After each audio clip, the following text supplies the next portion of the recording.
Ancora una volta il copione è lo stesso, spietato e collaudato. Una telefonata concitata alla voce di un finto rappresentante delle forze dell'ordine e la richiesta di preziosi per risolvere un'emergenza familiare inesistente.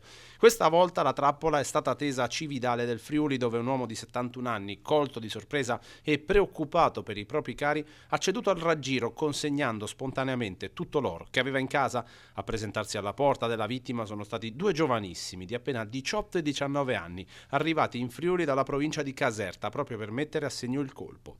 Ma quella che doveva essere una fuga sicura si è trasformata in un arresto in tempi record, grazie all'attività di contrasto e prevenzioni che l'Arma dei Carabinieri sta portando avanti con decisione su tutto il territorio. I militari del nucleo operativo di Udine e della compagnia di Cividale sono riusciti infatti a intercettare i due trasfertisti poco dopo il reato.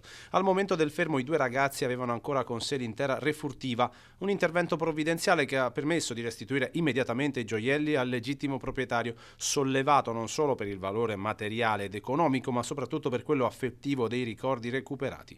Per i due giovani il viaggio si è concluso invece nel carcere di Udine, dove restano a disposizione dell'autorità giudiziaria.